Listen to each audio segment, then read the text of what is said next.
show will go live in 5 seconds. 4, 3, 2, 1. Lost point.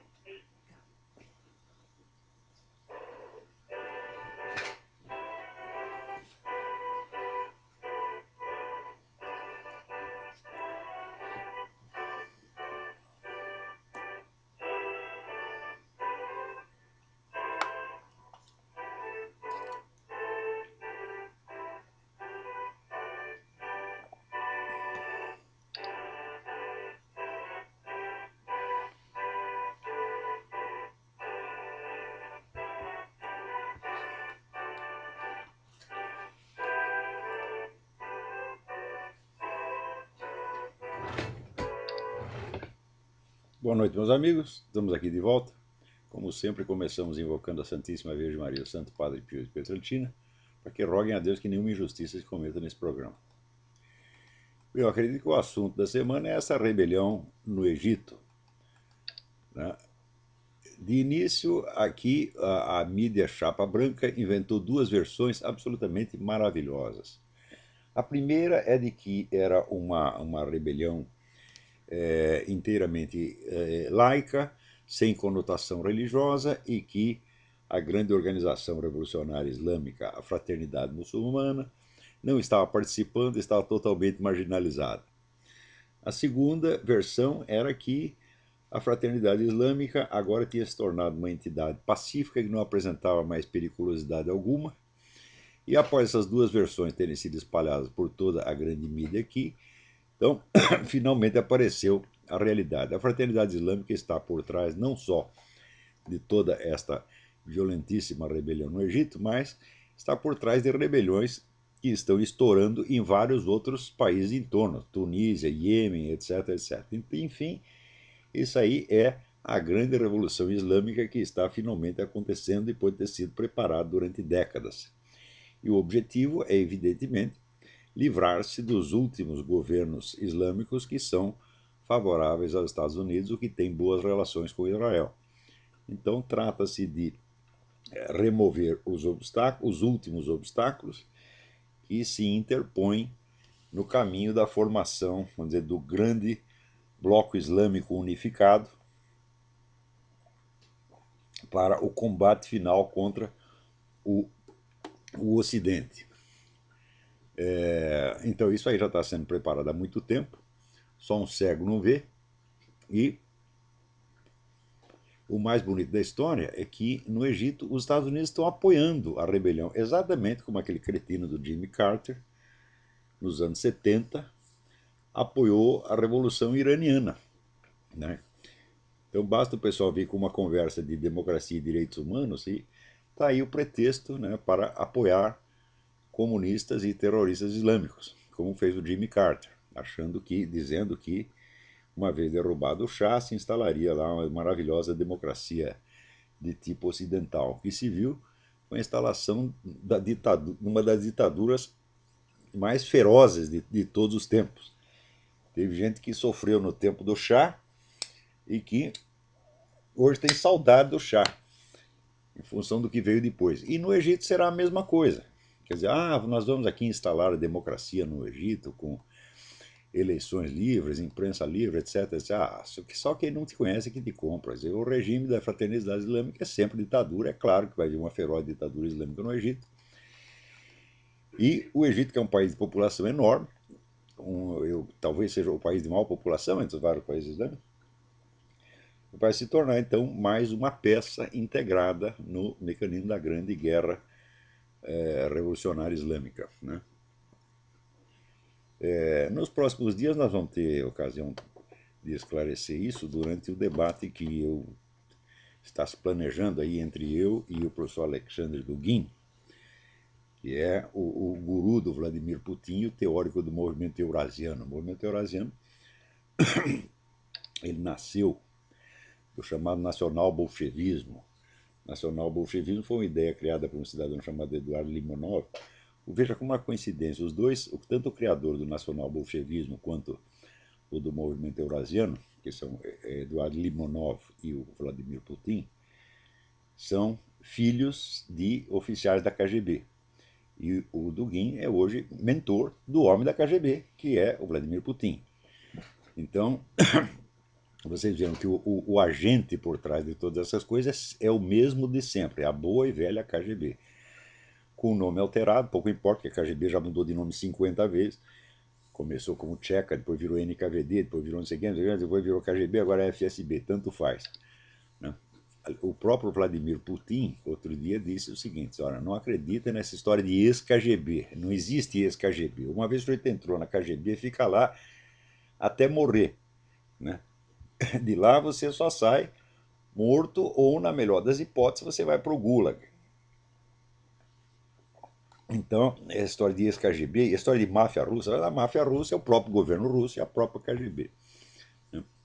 E, então, em função do fracasso do esquema soviético, né, os russos inventaram um novo esquema imperialista monstruoso, que é o movimento eurasiano. O movimento eurasiano nasce do nacional-bolchevismo. O nacional-bolchevismo era um movimento exclusivamente ideológico, criado por Eduardo Limonov, onde ele pretendia juntar tudo o que fosse anti-ocidental.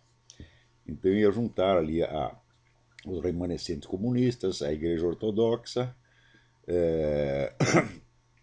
vamos dizer, a extrema-direita europeia anti-americana, né, os remanescentes nazistas e os muçulmanos. Né?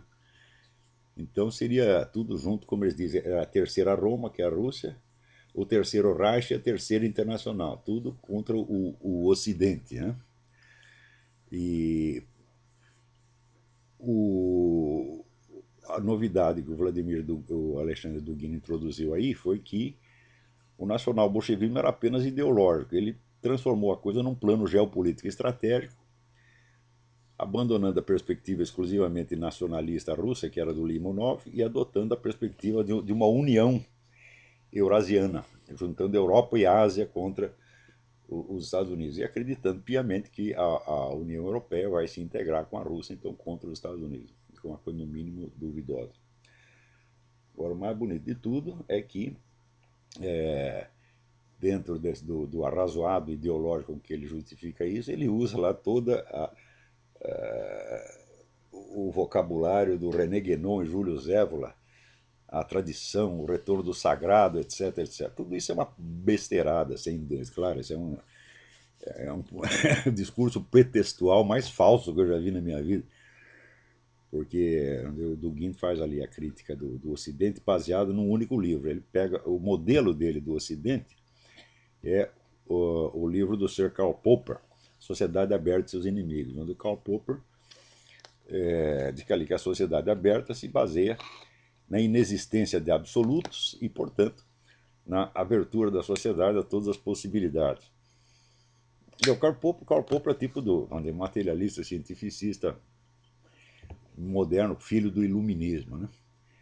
E o Dugin desce o cacete nisso. E curioso é que ele identifica o modelo que o Karl Popper inventou, o modelo de liberalismo que o Karl Popper inventou, ele identifica isso com os Estados Unidos, quer dizer, como se os Estados Unidos fosse a encarnação do popperismo, né? E esquecendo aqui que metade do país está contra isso, o país está dividido e de maneira alguma ele pode ser identificado, os Estados Unidos podem ser identificados com o esquema globalista. O esquema globalista que no momento está no poder através do Barack Obama e que, vejam vocês, está apoiando justamente a revolução egípcia, assim como apoia toda a esquerda latino-americana e apoia tudo que não presta no mundo e apoia tudo aquilo que o Vladimir Dugin gosta. Então essa história de que o eurasismo é contra o esquema globalista ocidental, isso é uma conversa mole. Estão os dois de mão dadas para implantar no mundo o socialismo, pô. Isso é quando o Dugin descreve ali o modelo econômico a ser adotado pelo eurasismo, ele diz que é um modelo no qual se resguardará a liberdade de mercado para pequena e média empresa e o resto vai estar na mão do Estado. Então o que é isso? Isso é o bom e velho socialismo, né? E exatamente o mesmo esquema pelo qual esse esquema globalista está lutando no mundo e que ele apoia por toda parte a mesma coisa. Então essa história está muito mal contada. Né? Agora, a ideia de combater o materialismo ocidental, né, liberalismo materialista, e apelar aos valores tradicionais, né, do sagrado. Isso é uma coisa muito engraçada, porque o sagrado, meus filhos, o sagrado não é uma entidade divina, o sagrado é um conceito acadêmico, né, feito justamente na base de ignorar, né, as diferenças essenciais entre e algumas insanáveis entre as religiões. Para mim, a única coisa que é verdadeiramente sagrada é a intervenção divina, é aquilo que o próprio Deus faz, não as concepções, né, criadas por teólogos ou místicos ou esotéricos daqui e dali. Né? Na verdade, se vocês quiserem saber o que é realmente sagrado, vocês têm que olhar para as intervenções divinas do mundo, como, por exemplo, o milagre de Fátima, ou os milagres do Padre Pio do Pietrelcino. O resto é conversa mole, o resto é apenas o conceito do sagrado. Né? Pode ser intelectualmente muito bonito, mas é uma coisa vazia no fim das contas. Né? Quer dizer, como é que você pode fazer uma sociedade baseada não, vamos dizer, em tradições divinas mesmo, mas num conceito como esse de o sagrado? É um conceito meramente acadêmico, vazio, e no fim das contas, vocês não podem esquecer que o, entre Alexandre Dugin e Vladimir Putin não há diferença alguma. Eles se amam, se adoram e um segue o outro exatamente. Então é a política do Vladimir Putin. Agora no Brasil tem um monte de idiotas, tá certo? Que se encantaram aí com o negócio do eurasismo do Alexandre Dugin. Falaram, mas quanta baixeza, mas a miséria mental brasileira não tem limite. É o seguinte, o sujeito começa a estudar esse negócio de René Guénon e Júlio Zévora, então ele sente assim, não, as tradições espirituais morreram, o Ocidente abandonou tudo, nós estamos, né, tudo acabou, né, o materialismo tomou conta do mundo. Então eles se sentem muito sozinhos, muito isolados, eles ficam desesperados procurando uma entidade, né, que os proteja, dentro do qual eles se sintam reintegrados. Então aparece o cara com o eurasismo, ele diz, opa, não estamos mais sozinhos, existe um gigantesco movimento mundial que vai restaurar a tradição. E os idiotas caem nisso, meu Deus do céu, que miséria! Pior que às vezes tem no meio alguns alunos meus me matam de vergonha. Mas como vocês são burros, minha gente, mas é burrice demais, demais, demais. Que coisa! Quem é que não está vendo que esse negócio de eurasismo é um esquema da KGB inventado, inclusive pelo seguinte: a Rússia está numa situação miserável, né? E o Dugin confessa, a Rússia não conseguirá se levantar por si mesma. Então o que ela faz? Ela inventa um gigantesco esquema internacional para usar os outros como muleta. E no fim tudo isso aí é o quê? Para levantar a economia da Rússia, meu Deus do céu. É. Além disso, o Dugin se queixa. Não, depois as reformas liberais do Yeltsin corromperam a Rússia, criaram a corrupção na Rússia. Eu digo, ai, como se o regime comunista antes fosse um templo de pureza, tá certo? E não, vamos dizer, o regime mais corrupto da face da Terra. Tem um livro do Konstantin Simes, A Sociedade Corrupta. Leiam, vocês vão ver o que era o regime comunista. Onde você não obtinha nada, nada, nada, a não ser na base da propina. Você não podia chamar o encanador, você tinha que pagar o encanador do Estado, mas tinha que pagar propina para ele. Tudo era na base da propina. Tá certo? Eu conheci funcionário da Embaixada Brasileira, lá, não vou dar o nome, né? Que diz, olha, eu lá andava com 2 caixas de champanhe no porta-mala, porque tudo que você ia pedir lá, você tinha que dar um presentinho pro general, pro funcionário, etc. Era tudo assim na Rússia, meu Deus do céu. Agora, por que a Rússia se corrompeu depois da queda do regime soviético? É muito simples, meu filho. Você imaginou que teria acontecido na Alemanha se uma vez derrubado o regime nazista, você distribuísse o poder entre todos os membros da SS, da Gestapo e do Partido Nazista e deixasse todo mundo nos seus lugares? Ia ser uma comedeira sem fim. Foi exatamente isso que aconteceu na Rússia. Hein? Os parentes aí do Dugin e do Limonov ficaram todos nos seus lugares, ninguém foi punido, ninguém foi perseguido e imediatamente se transformaram nos milionários, na nova oligarquia. São as mesmas pessoas e é isso que corrompeu a Rússia, não foi a adoção do liberalismo, não, senhor. A hora que começou a privatizar a coisa, quem foi que comprou? O pessoal do governo, que tinha o dinheiro na mão, tinha as verbas da KGB, que eram verbas ilimitadas, em cima das quais nem o parlamento soviético tinha controle do orçamento da KGB. Então, esta gente, são os maiores bandidos da face da terra, esses viraram os milionários do dia para a noite. E agora fica lá o Dugin se queixando de que o liberalismo ocidental corrompeu a Rússia. Ora, mas meu Deus do céu, precisa ser muito burro para cair numa conversa dessa. Ou vocês aí, pô, vocês, os caras sabem de quem que eu estou falando, né? Esses, assim, guionista de botequim que tem no Brasil, uma vergonha, uma vergonha. Quer dizer, se você não é capaz, meu filho, de aguentar a solidão de você ver as tradições espirituais sendo todas destruídas e tudo sendo destruído por um materialismo grosso, se você não é capaz de aguentar a solidão, você não é de nada, você é um fracote, você está entendendo? Você é um bosta. Tá certo? Porque um homem espiritual de verdade, meu filho, ele não conta com as forças deste mundo. Ele não precisa de ter um movimento eurasiano pelas costas. Ele conta apenas com Deus. Ele sabe que mesmo que esteja sozinho, ele vai vencer a parada, meu filho. Nós não precisamos de nenhum apoio institucional, não. É? Então, vocês que estão aí atrás do movimento eurasiano, vocês são uma vergonha, gente, uma vergonha, meu Deus do céu. Quer dizer, vocês vão ser usados pela KGB, só porque a KGB está citando René Guénon e Júlio Zévola, mas como são burro, puta. Eu ainda tem uma senhora aqui que pede para eu parar de falar palavrão. Como é que eu posso parar de falar palavrão dentro de coisa desse tipo, minha senhora? O meu saco é limitado, você tem apenas um saco humano como qualquer outro, porra. Agora, a burrice brasileira, meu Deus, é uma coisa que ela ainda consegue me chocar, porque a cada semana ela ultrapassa, vai além de toda a imaginação humana, você está entendendo? Era só o que faltava, esses guenonistas brasileiros agora trabalhar para a KGB sem nem saber para quem trabalhando. Vão a merda, tá entendendo? Ora, porra. Agora, aqui, um outro me manda uma matéria que saiu no Jornal do Comércio dando conta de que os intelectuais brasileiros, né, estão todos apoiando aí o Batiste, o cara terrorista assassino que é amiguinho aí do governo federal e que ganhou aí asilo político no Brasil, né? Ora, que coisa. Tudo que não presta. O sujeito matou um bocado de gente, todo mundo fica enternecido com ele. Né? No Brasil é assim, você tem dó do assassino, nunca da vítima.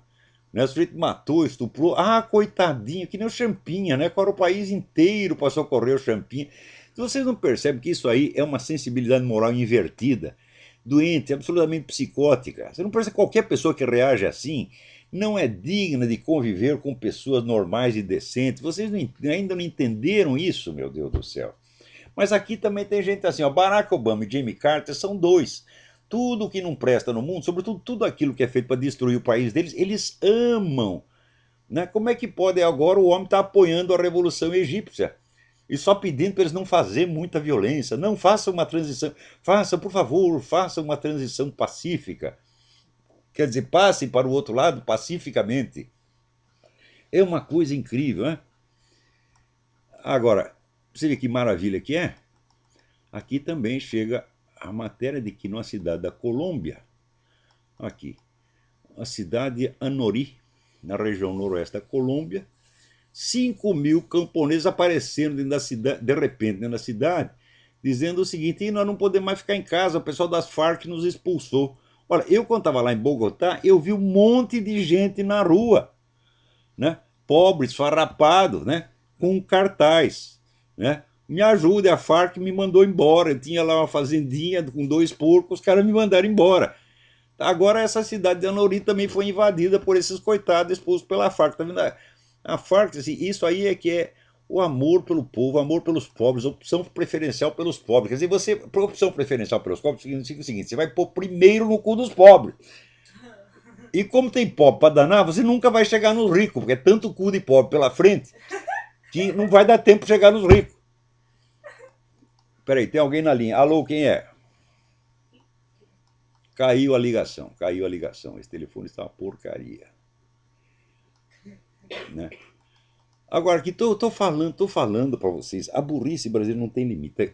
O governador do Distrito Federal, Agnello Queiroz, um petista, evidentemente, retribuindo o apoio recebido pelas lideranças evangélicas nas eleições do ano passado, proibiu a realização de cultos na rodoviária de Brasília. Era um culto feito entre várias igrejas, né? Era feito todas as tardes de domingo, há anos, né? Agora ele, para agradecer com o apoio evangélico, proibiu o culto. Tá vendo? Oh, pô, mas vocês da igreja evangélica, vocês têm na cabeça, eu sei o que vocês têm na cabeça, é merda, é evidente que é merda, né? Apoia esses caras, para quê? Para depois ele ferrar com você, né? Mas é sempre assim, pô. Agora, uns desses líderes evangélicos fazem isso de burro, outros fazem porque são traidores, né? Por falar em traidor, olha aqui. O, o cidadão Gustavo Rondina me escreve aqui dizendo o seguinte, que a comunidade Olavo de Carvalho, no Orkut, foi invadida por um bando de nazistas, antissemitas, pessoas defendendo a eliminação de outras. Do que é isto, porra? Hã? Pregando assassinato, vai pregar na sua comunidade, vai pregar assassinato na puta que eu pariu. Não na minha comunidade, porra. Agora eu não posso ficar policiando um por um que entra lá. O que é isto, porra?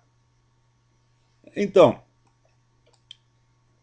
abra a sua própria. Você quer falar besteira? Vai falar na sua própria comunidade. Abra a sua. Agora é o seguinte: você não faz isso por quê? Se abrir a sua comunidade, não vai ter 2 visitantes. 2. Então o que você faz? Vem parasitar a minha. Que nem aquele porra do Rodrigo Constantino, que pelo menos não pregava assassinato de ninguém, né? Vinha parasitar, entrava lá na minha, ficava postando mensagem lá na minha para os outros ler, porque da dele ninguém lia. Então esses filhos das putas, nazista, antissemita, comunista, anarquista, filha da putista, tá todo mundo lá invadindo a minha comunidade para parasitar. Mas que filha da puta, meu Deus do céu. Olha, minha senhora, como é que eu posso parar de falar palavrão? O que a senhora quer que eu fale com eles? Quer dizer, meu filho, por favor, saia daí. Hã? Que você quer? Em vez de mandar o cara tomando cu, eu digo, não, né? Vá fornecer o orifício anal, meu filho. Você quer que eu fale educadamente? Pô, o que é isto? Olha aqui, agora outra coisa. Veja aqui. O nosso já velho conhecido Luiz Eduardo Soares anda espalhando por aí que a alta taxa de homicídios no Brasil é devido à falta de controle da venda de armas. Então ele diz o seguinte, né? No Brasil, ele diz, as armas de fogo, o Brasil tem 16 milhões de armas de fogo, 80% nas mãos de civis, né? E ocupa o primeiro lugar no ranking de crimes por armas de fogo no mundo. Diz ele, vem ele de novo aquela conversa incrível, diz, olha, ele diz 80% dos crimes são cometidos por pessoas que não são bandidas, são pessoas que pegaram a mulher na cama com o vizinho, o outro que não conseguiu receber uma dívida, briguinha, 80% são por causa de briguinha. Meu Deus do céu, mas se esse pessoal tá tão armado assim, né, e briga, mata por qualquer coisa, por que não é grande o número de assaltantes assassinados por suas vítimas? Hã? Se esses caras estão armados e dispostos a tudo, então evidentemente, se entra um ladrão na casa, eles vão matar. Então por que é tão ínfimo o número de assaltantes que são mortos por cidadãos brasileiros? Outra coisa, isso aí, o cara vem com a história, não, são crimes cometidos por motivos fúteis. Os bandidos são culpados só por uma quantidade ínfima de crimes. Mas que coisa! E tem gente que leva a sério. Isso é pessoal da Viva Rio. Viva Rio não, chama-se Viva Rindo, porque os caras vão lá em Brasília, pegam quanto dinheiro querem, tá certo? Ainda recebe dinheiro da Fundação Ford, Fundação Rockefeller. Eles vivem rindo, meu Deus do céu. Rindo da sua cara, o cidadão brasileiro. Pô, mas o que é isto? Né? Então, ele diz que o problema é a legislação. Como a legislação? A legislação no Brasil praticamente impede que o cidadão compre uma arma legalmente. É quase impossível. Leva 6 meses a 1 ano para você obter a licença de arma, tem que fazer exame disso, exame daquilo. Então, veja, no ano de 2008, no Rio de Janeiro, sabe quantas licenças de porte de arma foram dadas? 2 licenças. 2. Quer dizer que dando de 2 em 2 licenças, meu amigo, você espalhou arma pelo Brasil inteiro? Não, isso aí é tráfico ilegal de arma feita por gente da própria polícia, você está entendendo? Então, no que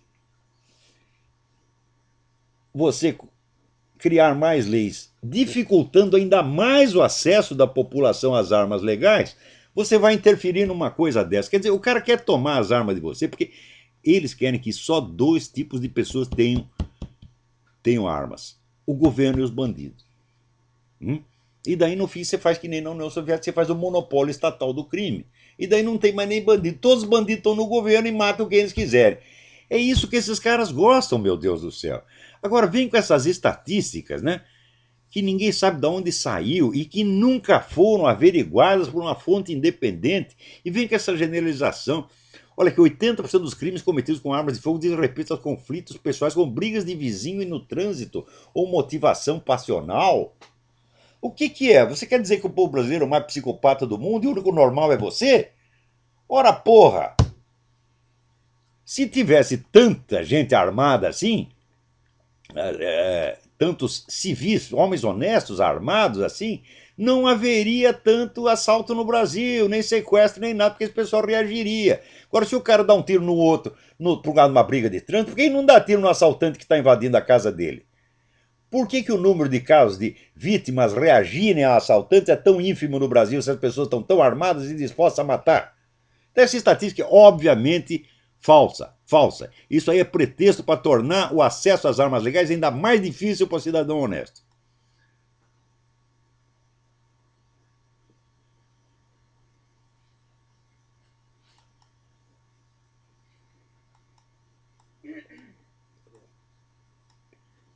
Ora, isso aí já teve um plebiscito no Brasil, mas eles vão fazer que nem fazem na Europa.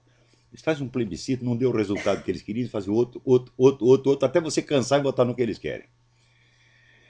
Agora, aqui nos Estados Unidos, né, contrariando todas as previsões de que o clamor pela exibição dos documentos de Obama era apenas uma moda passageira, a coisa está aumentando, está ficando cada vez mais complicada.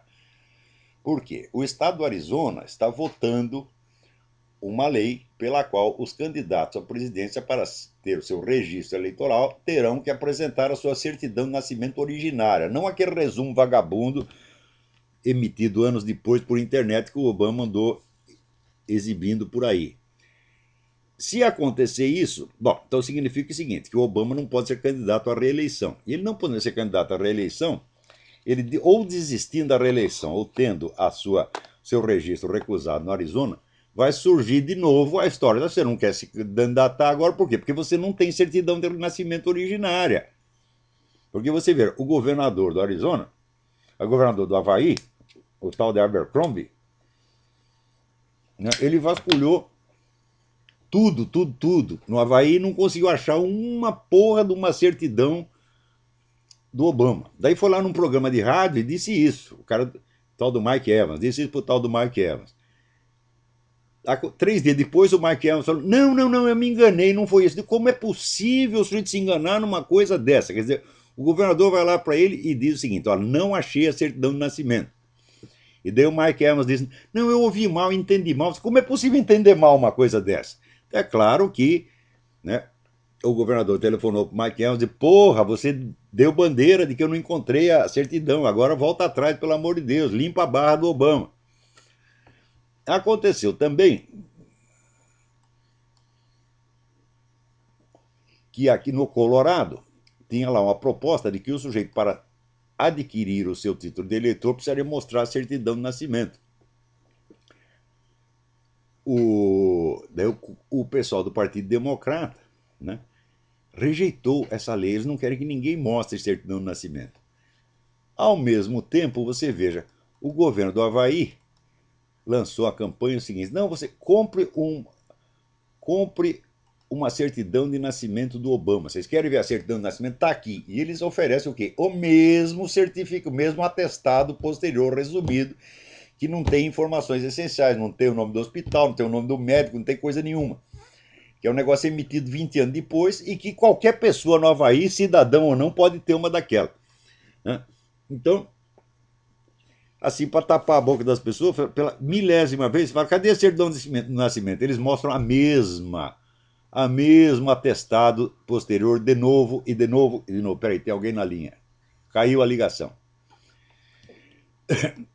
Então agora lançaram essa campanha e estão cobrando $100 por uma cópia daquela porcaria de atestado. De novo.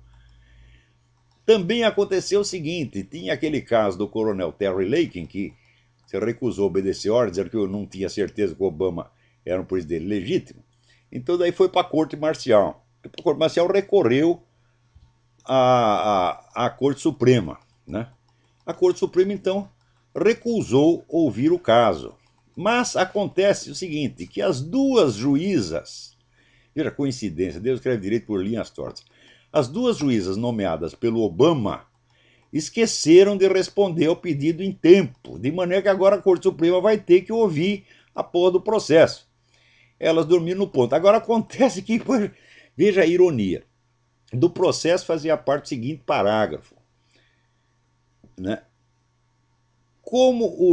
Se o senhor Obama não comprovar que nasceu no Havaí por meio da exibição da sua certidão de nascimento original, a versão completa, aquela mesma que ele está escondendo faz 3 anos, então não se pode ter certeza de que ele é um presidente legítimo, de que ele é realmente um cidadão nativo americano.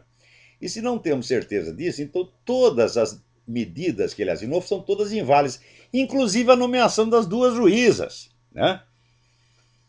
Então o processo pedia que essas duas juízas fossem afastadas do julgamento desse processo, muito inteiramente justo.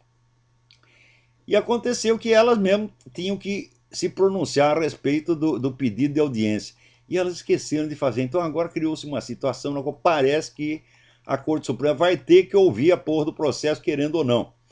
Aliás, tem juízes que querem, né? O juiz Clarence, o negão, aquele que é o mais velho juiz lá, ele já disse que tem que ouvir, né? O outro italiano, o Scalia, também falou, não, nós não podemos mais fugir dessa questão. Então, mais dia menos dia, isso aí vai estourar, minha gente. No tempo da eleição, eu já disse, a única questão séria que está em discussão aí é o problema da nacionalidade do Barack Obama. Por quê? Porque o homem escondeu a certidão de nascimento, escondeu seus registros médicos, escondeu todos os seus papéis de universidade, escondeu todos os documentos, então era proibido saber quem é o Barack Obama, enquanto o outro candidato, o McCain, era vasculhado em todos os detalhes da sua vida. E a simples ideia de exigir documentos do Obama, então era condenado como teoria da conspiração. Mas como teoria da conspiração? Ele está apenas pedindo um documento, meu Deus do céu. Né? Então, você vê que esta questão, em vez de ela ser abafada, ela está se tornando cada vez mais explosiva e o Barack Obama não chegará ao fim do seu mandato sem ter que prestar satisfação disso aí.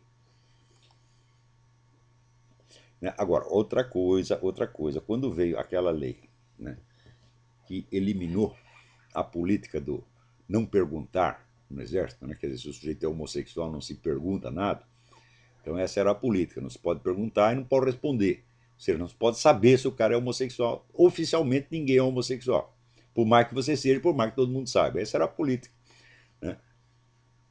Então eles disseram, não, agora nós queremos que o homossexual seja aceito no exército, não apenas como um cidadão, mas seja aceito como homossexual, quer dizer, ele tem um estatuto privilegiado, né? Porque se o sujeito for, por exemplo, vamos supor, o sujeito é um masturbador compulsivo, punheteiro incurável, né? Ele vai se registrar no exército, vai, quero entrar para o exército. Qual é a sua orientação sexual? Punheteiro, ele não tem que declarar, evidentemente, né? Ele não vai entrar no estatuto especial de punheteiro, mas o pessoal gay quer, tem que constar ali, eu entro aqui como gay, né? Então sou oficial general gay, né? Bom, depois que fizeram isso, aconteceram duas coisas. Primeiro, apareceu já um vasto plano de doutrinação gay para todo o exército. É evidente. Né? Se mudou a orientação, então agora vão ter que ser todos doutrinados, que é proibido falar mal do homossexualismo, você não pode dizer que é pecado, etc, etc, senão você vai para a corte marcial e assim por diante. E também os travecos agora também exigem entrar no exército na sua condição sexual adotada e não natural. Né? Então o sujeito nasceu lá, como é seu nome? William McDougall, mas agora eu sou o Jacqueline.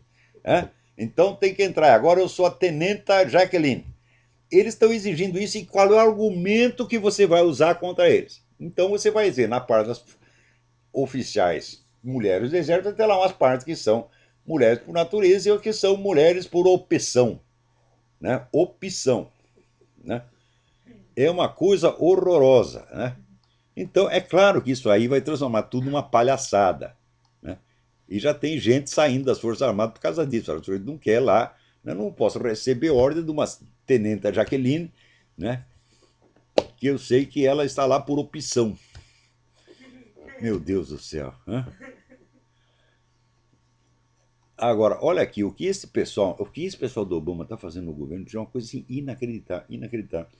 O Harry Reid, que é o líder do Senado, ele aqui já mudou as regras do Senado contra a lei, é, eliminou o tal do filibuster. Filibuster é um dos recursos mais fundamentais da democracia americana, que é o seguinte: vocês estão lá votando uma proposta e você está na minoria, você não tem nada, você não sabe que você está derrotado. Então o que você faz? Você escreve todos os seus oradores para falar um atrás do outro e eles vão discursando 24 horas por dia até acabar o prazo. Isso já foi usado milhões de vezes, é um recurso tradicional. Vamos dizer, o último recurso da minoria é o filibuster, né? O Harry Reid já acabou com o filibuster. E assim por diante. Quer dizer, os caras estão lá mudando. Eles fazem que nem o PT no Brasil, eles vão lá, mudam toda a regra do jogo. Sem, e não é por votação, não, a decisão é administrativa. Já disse para vocês, a nova modalidade de dar golpe de Estado é o golpe administrativo. Não passa pelas Forças Armadas, não passa pelo parlamento, ninguém fica nem sabendo. Né? Agora, saiu aqui uma entrevista na Zero Hora com um pesquisador, professor de psicologia na Universidade de Purdue, em Indiana, chamado Jeffrey Karpik. Né?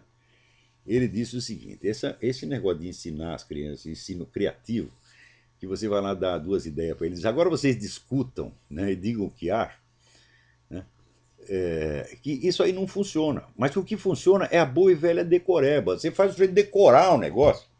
Né? Então eles fizeram um teste, pessoa ensinada por este método criativo, ensinada pela decoreba. Os caras da decoreba passaram 1000 graus à frente dos outros, mas é óbvio. Porque, meu filho, a mente humana, isso aí Aristóteles já dizia, Aristóteles ensinava o seguinte: a inteligência humana não opera diretamente sobre os dados dos sentidos, mas sobre os dados da memória. Então, para algo ser pensado, primeiro precisa estar na sua memória e depois você vai raciocinar a respeito. Agora, se o dado mal acabou de ser transmitido, você mal acabou de receber a primeira informação, já começa a raciocinar sobre a coisa, o que você vai ter que guardar na memória? Não o dado, mas aqueles mesmos pensamentos fugazes que lhe ocorreram naquele momento. Isso é muito mais difícil de decorar do que a informação propriamente dita. Quer dizer, se eu não consigo lembrar o que estava escrito na página do livro, como é que eu vou lembrar aquilo que eu pensei fugazmente naquele momento? É inteiramente absurdo. Então o que tem que fazer? Tem que decorar primeiro e mais tarde você raciocina. Essa é a coisa mais óbvia do mundo. Né? Mas no Brasil, desde os anos 60, né, todo mundo era moda falar contra a decoreba. Então daí veio o ensino criativo. Eles começaram com o negócio de. Era chamado colégio de aplicação. Né? Era o colégio dos gênios. Eu vejo que quem que saiu dessa porra desse colégio que vale a pena você prestar atenção. Né? Saiu algum filósofo, saiu algum grande escritor, algum grande cientista? Nada, nada, nada. Né? Agora, olha, cada coisa que acontece, meu Deus do céu. O Glenn Beck, no programa dele, começou a contar a história do George Soros e contou que o George Soros, quando ele era adolescente, ele trabalhava ali num programa que tirava as propriedades dos judeus para dar para os funcionários do partido nazista. E o filho da puta do George Soros trabalhava nisso. É verdade que ele era apenas um adolescente, um moleque, tinha 14, 15 anos. Pois olha, eu com 14, 15 anos, se me oferecesse um emprego desse, eu mandava enfiar um emprego no cu, evidentemente. Né? Eu vou entregar as casas dos meus patrícios para aqueles que estão nos perseguindo, nem que com 14 anos, com 12 anos, com 10 anos, eu saberia que não é para fazer isso. Mas daí todo mundo diz: ah, coitadinho do Jorge Soros, ele fez isso para ele sobreviver. Diz assim, ele sobrevive no cu dos outros. Pô, o que é isso? Então o Glenn Beck estava lá contando essa história e naturalmente se referiu então à perseguição aos judeus, ao holocausto, etc, etc. O que fez o Jorge Soros? O Jorge Soros tem um grupo de rabino que ele financia. São 400 rabinos que ele está lá enchendo de dinheiro. O rabino de esquerda. Né? Os rabinos escreveram lá para a Fox News protestando contra o abuso do tema do Holocausto. O Glenn Beck falou demais sobre o Holocausto, ele está abusando do Holocausto, e está abusando de chamar o outro de nazista. Eu digo, mas meu Deus, mas era nazista mesmo, o cara trabalhava com os nazistas. Quem trabalha com nazista é o quê? É nazista, porra.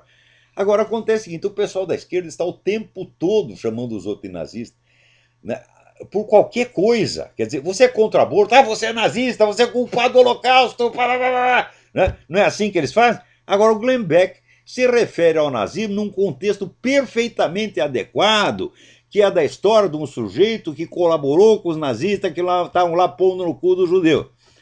O que faz o Jorge Soros? Escorrega um dinheiro para esses rabinos filha da puta, vendidos, você tá entendendo? Para eles reclamar do Glenn Beck, que tá falando a favor deles, porra! Né? E estão lá ajudando o cara que ajudava a persegui-los na Alemanha. O que é isto, meu Deus do céu?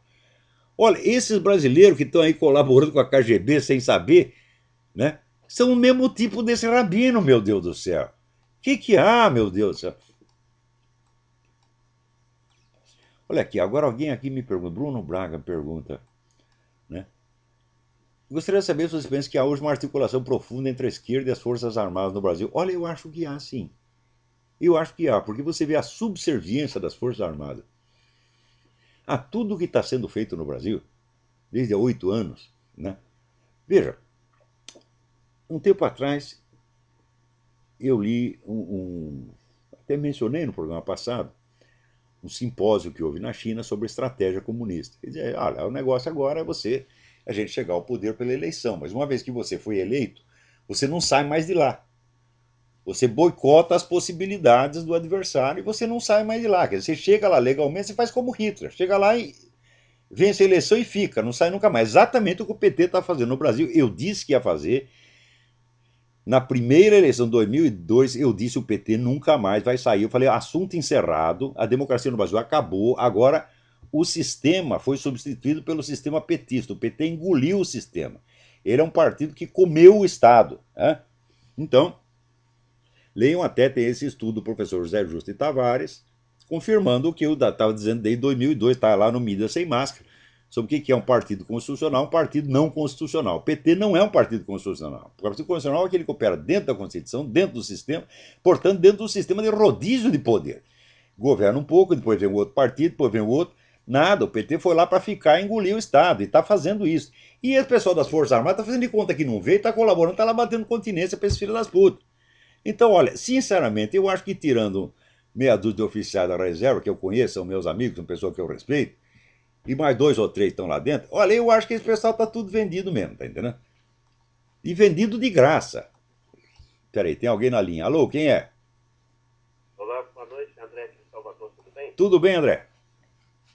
Olá, eu vou te dar duas informações a respeito do livro, fazer uma pergunta e depois eu vou te explicar. É só para informação aí do pessoal, aquele livro do Ivo Patar, o chefe, Sim. ele tem agora uma edição, né? Eu comprei até ontem, na Livraria Cultura. A editora é a editora do autor, parece que ele editou por conta própria. Também não sei se você sabe aquele livro que você recomendou já no programa de um ano atrás, mais ou menos, O Outono da Idade Média. Sim. Também tem uma edição brasileira pela editora Cossack. É acessível, porque tinha uma edição brasileira, mas custava os olhos da cara.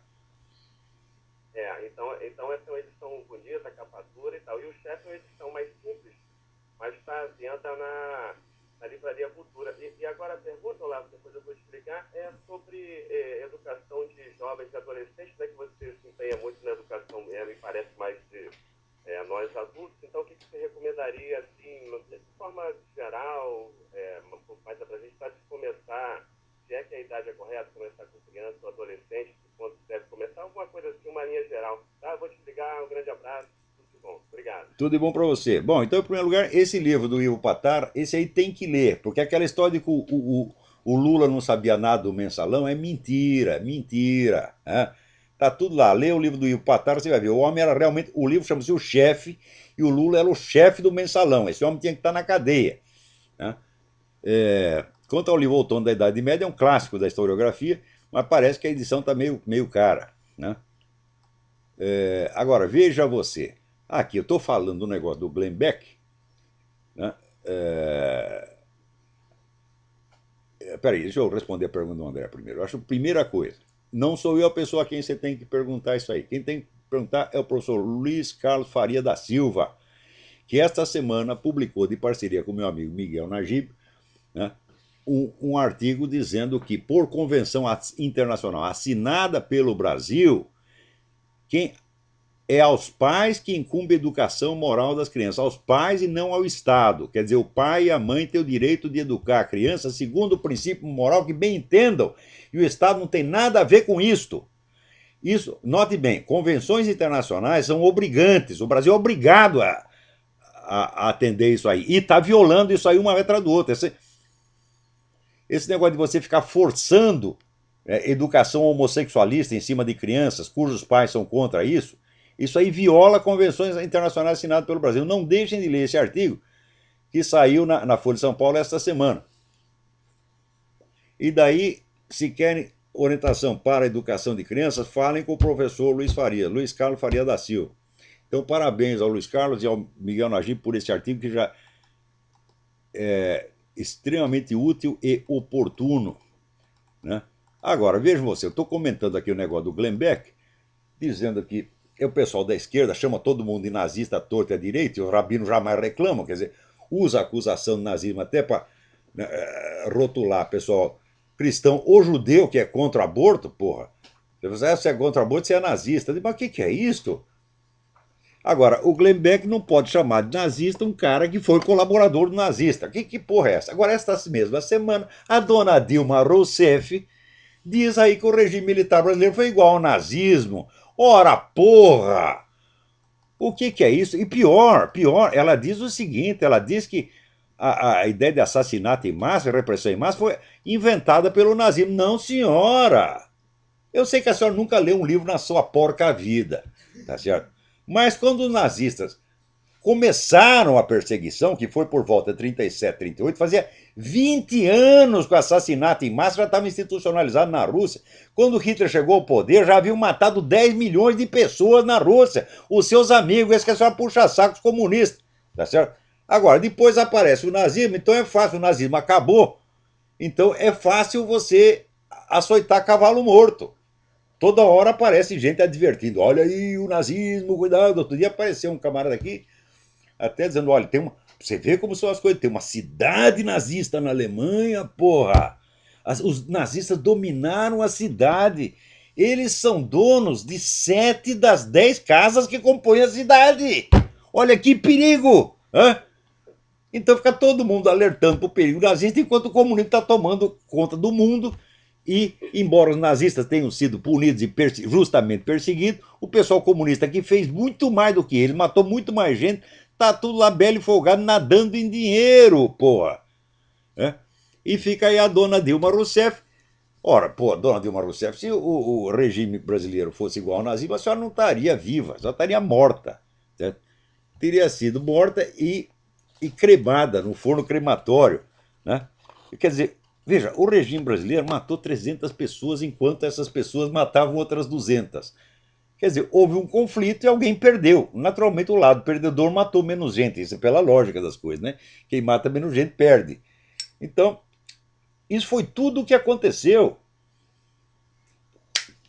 Naquela época, o povo brasileiro vivia em segurança, ninguém tinha medo de sair na rua. Agora você não pode mais sair na rua. Quer dizer, a situação era muito ruim, podemos dizer, para um grupo de, digamos, 10 mil pessoas. Só que fora a esquerda nacional, passava muito mal. Os outros todos passavam muito bem. Só que a senhora fazia parte dos 10 mil, estava lá assaltando banco, né? E agora não deixa mais a senhora assaltar banco. Aliás, a senhora agora não precisa, agora a senhora pode fazer o assalto por meios legais. Né? Aliás, voltando aqui ao assunto do Obama, essa semana um funcionário do Registro Civil, né, registrou em cartório uma declaração de que não existe nenhuma certidão de nascimento original do Obama no Registro Civil do Havaí. Ele diz que não apenas ele verificou isso, mas que os superiores dele declararam isso várias vezes para ele. O cara foi lá no cartório e registrou isso aqui. Olha, isso aí não é brincadeira, quer dizer, o cara está jogando com a própria vida nessa brincadeira, né? Nessa história. Vamos ver o que mais tem. É tanta notícia, que a gente fica até meio besta aqui. E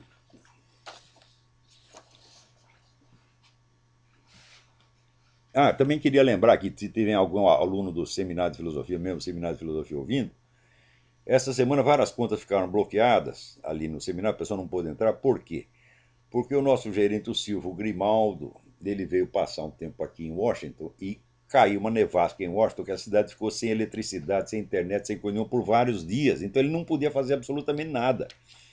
Né? Então agora ele veio aqui, pediu asilo político aqui em Richmond e está a salvo, ele vai regularizar isso aí. Né? Outra coisa, aqui, a Human Rights Foundation enviou uma carta a Trinidad Jiménez, ministro dos Assuntos Estrangeiros da Espanha, pedindo que a Espanha reconheça a existência de prisioneiros de consciência na Venezuela, reconheça oficialmente. Né? E cita aqui alguns casos. Então, vamos acrescentar esses casos. Né? Escrevam para a Human Rights Foundation, olha aqui, info@thehrf.org, mencionando o caso do Alejandro Penha Esclusa para que eles incluam nesse negócio. Né? Então, a Human Rights Foundation é formada, inclusive, por ex-prisioneiros de consciência como Vladimir Bukovsky, Václav Havel e outros. Então, Elie Wiesel é gente que sabe do que se trata porque já passou por isso. Né? Então, agora, esta semana, aquele juiz lá da Venezuela, que já tinha falado horrores do Alejandro Penha Esclusa, já viu o juiz sair falando mal do réu antes da primeira audiência? Quer dizer, isso é anunciar a sentença com antecedência. Então, esse mesmo cara, como se esperava, ele decretou que assinou lá que vai haver um processo contra o Alejandro Penha. Quer dizer, a simples prisão dele já é um escândalo. Agora, haver um processo, como processo? Diz que tinha bombas lá. O Alejandro diz o seguinte: olha, quem plantou essas bombas lá foi a própria polícia na hora que chegou. Mas o Alejandro Penha, o homem engenheiro, meu Deus do céu, ele vai guardar a bomba embaixo do bercinho das filhas? O que é isso, porra? Né?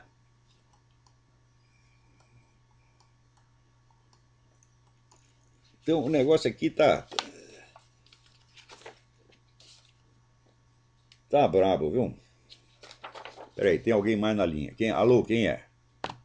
Alô, olá, Alberto, Rio de Janeiro. Alberto, tudo bem? Tudo bom, pessoal? É o seguinte, aqui eu me interessei pelo seminário de filosofia, e aí eu preenchi o cadastro no site, mandei os e-mails, mas semana passada eu não tive uma resposta. Mas foi por causa disso aí que eu acabei de mencionar. Quer dizer, o Silvio Grimaldo, gerente do seminário, estava aqui em Washington. Em Washington não, ficou vários dias sem eletricidade, sem internet, sem coisa nenhuma. A cidade ficou bloqueada. Caiu neve lá para cobrir a porta das casas. Ninguém podia nem sair de casa, não tinha nem aquecimento dentro, todo mundo passando frio. Ele ficou lá preso dentro de casa vários dias, coitado. Não tinha, ele não podia fazer nada. Não estava sabendo. Então agora. Era só para saber. Aí eu fico no aguardo, então, banho. Agora ele veio aqui para Richmond, está lá na casa da nossa assistente Isabela e quem sabe nos próximos dias já regulariza tudo. Ótimo, tá bom. Tá bom? Muito obrigado. Obrigado eu. Abraço, obrigado. Agora aqui, eu estou falando negócio do Obama. Você vê, em 10 estados estão sendo discutidas legislações para obrigar os candidatos à presidência a exibir a sua certidão de nascimento. 10 estados estão discutindo isso agora. Vira, no começo o pessoal achou que ia resolver isso aí com meia dúzia de risada e piada, né? Não, isso é a teoria da conspiração, quer.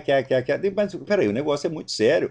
A gente não pode chegar à presidência de um país, como os Estados Unidos, ocultando toda a sua vida.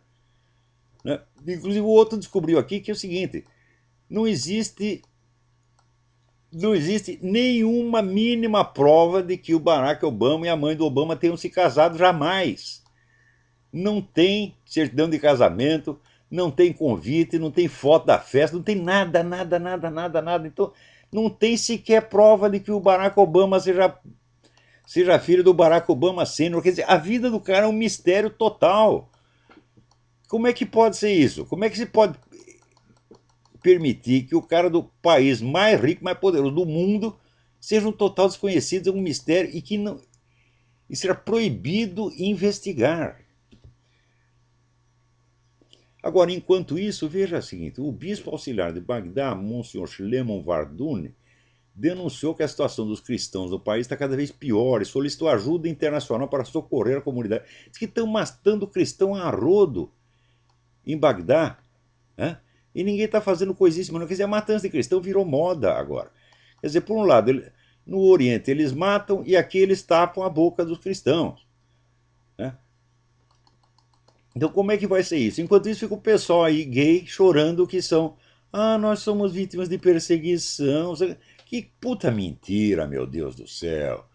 Quer dizer, quem está sofrendo perseguição no mundo são os cristãos, não são vocês, não. Vocês estão com a faca e o queijo na mão, porra.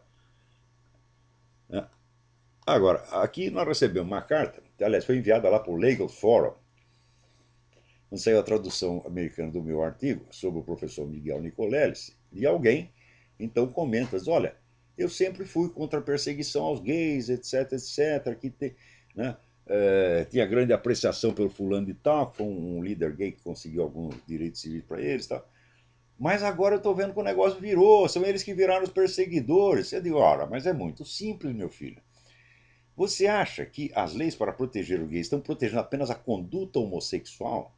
É claro que não, estão protegendo a comunidade gay enquanto força política, que é completamente diferente, que inclusive pode ter cara que não é gay lá dentro, né? Então, é claro que a conduta homossexual em si não oferece nenhum perigo para a comunidade. Dois caras se juntam, vão lá para um hotel, fazem lá o que tem de fazer, o que é que nós temos a ver com isso? Não prejudica em nada. Porém, a hora que isso se torna uma força política, aí começa a ficar realmente perigoso. Por quê? Porque eles querem impor isto como padrão de conduta a toda a sociedade, até inclusive forças armadas. Então aí começa a ficar perigoso mesmo. Olha, meu filho, o que é perigoso para a sociedade não é o homossexualismo, é comunidade gay, é o poder gay organizado. Isso é que é o perigo. Agora, aqueles que achavam que protegendo, né, as reivindicações gays estavam apenas assegurando às pessoas o direito à sua intimidade sexual são uns ingênuos. Né? Porque aquilo que foi promovido, vamos dizer, não é a conduta gay, eu digo, olha, ela em si mesma jamais foi perseguida por ser, por sua própria natureza, uma conduta privada. Você não vai ficar invadindo a casa do fulano para ver se eles estão dando, você não sabe o que eles estão fazendo lá dentro. Então isso aí não precisa, jamais precisou de proteção, mas a hora que você começa, vamos dizer, a falar de casamento gay, de educação gay, etc., então você está mudando toda a sociedade, e essa mudança implica uma concentração de poder como nunca houve. Porque se alguém tem que ser intolerante, é o gay. O gay não pode tolerar crítica nenhuma. É? Ele acha que você falar homossexualismo é um pecado, ele acha que você já é um nazista que quer matá-lo. Agora, eles quando perseguem, quando como estão fazendo com Júlio Severo, que é uma coisa vergonhosa, um cara que teve que viver no exílio com mulher e 4 filhos, sem ter onde cair morto, e todo mundo lá falando, todos os valentões falando contra Júlio Severo, Luiz Carlos Azenha e outros, todos, né? É fácil você falar de um cara que está no exílio sem ter onde cair morto, é muito fácil, vocês são um bando de covardes. Né? Então eu recebi essa carta e falei, olha meu filho, você se tocou muito tarde, porque agora esses caras já estão no poder, pô, e eles, a perseguição contra quem quer que fale do homossexualismo não vai cessar, ela vai piorar, e logo, logo vai ser a mesma coisa contra quem falar da pedofilia, né? Que eles dizem que é, como é a afeição intergeracional. Quer dizer, o nego vai lá, põe no cu do moleque e chama afeição intergeracional e diz pedofilia, termo pejorativo. Né? O que é isto, minha gente? Bom, então é o seguinte, o nosso tempo aqui está acabando. Né? O resto terá que ficar para a semana que vem. Avisa esse pessoal que está lá botando, falando besteira na minha comunidade, Olavo de Carvalho no Orkut, vão falar besteira nas suas comunidades, se é que elas existem, tá bom? Então tá, até a semana que vem, muito obrigado.